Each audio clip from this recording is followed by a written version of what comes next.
Welcome! I'm Darlene, and this is E4J Mission Stories.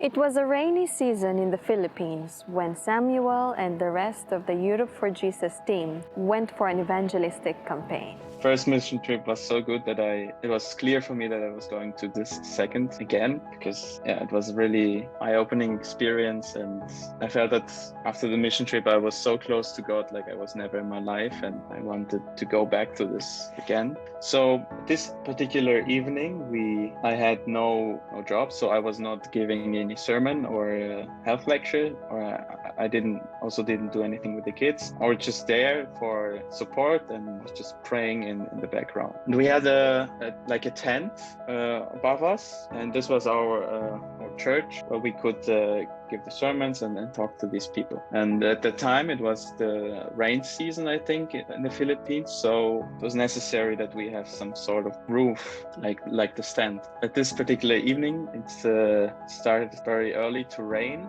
and because it was a tent it became very loud background noise because of the rain was going on the tent. And we had microphones, so we just made them louder and everything was fine. But as time went on it was getting louder and louder, and after maybe half an hour you couldn't hear anything. And so the person who is preaching at that time asked the people and invited them to stand up and pray. And he decided that it was time to pray with all the people, not only in the background, because it was not possible to preach, to say anything, because it was so loud. So he said, everyone stand up, we're going to pray that the rain stops so we can continue this. So everyone stood up and he prayed, but nothing really changed. And he started to preach anyway. He was screaming at the microphone, and I could understand a little bit, but it was very hard to understand anything. So he decided after 5 minutes, stand up again, everybody. So we stood up and he prayed again, said amen. We sat all down, and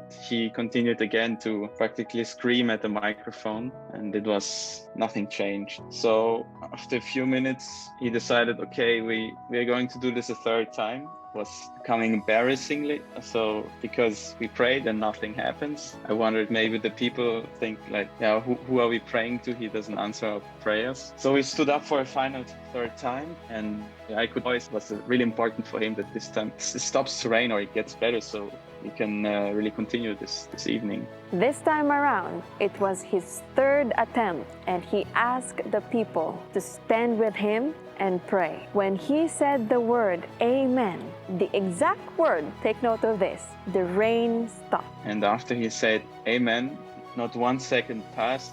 Exactly in this moment, the noise just stopped.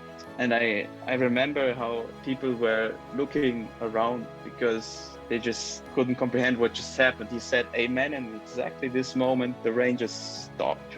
We had like few droplets of water came down, but it was just silent. Because of the noise, it was so silent that I thought maybe my hearing is broken or something isn't right, but it was so silent. And some people started like applauding because it was so overwhelming what just happened. And he continued with his sermon, and the message, it was on point, and I saw that the people were impressed about what happened, and I think the message that Richard gave this evening was going to the heart also. God challenges your faith so that you may say, I can do all these things through Christ who strengthens me.